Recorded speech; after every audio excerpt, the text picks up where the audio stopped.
this is Megan Cave with PBIS Apps. In this tutorial, I'm going to show you how to set up your data integrity settings within your school's SWIS account. The data integrity summary displays on your school's SWIS dashboard. The items listed in the summary are possible data errors within your account. The summary and the full data integrity report will display only the possible errors based on the settings you establish for your account. So let's take a look at those settings. Head up to Tools and select School Settings. Then you'll select Data Integrity from the Other menu.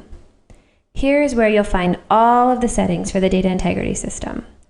Check which records you'd like to have included in your data integrity check. And if you don't want to include certain records, just uncheck the box next to the data type you want to skip. Let's say we don't want to include possible student enrollment total errors in our data integrity system. Just uncheck the box.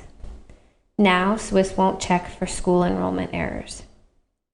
Rather than skip an entire category, you can also limit the date range for the check. Let's say many years ago, my building didn't enter district ID numbers for students and staff. It wasn't required. And at this point, I'm not going to go back and correct those. I'd rather the data integrity check just skipped over those records when it was looking for possible problems. By entering a date here, I'm telling the system to ignore everything prior to this date as a possible error.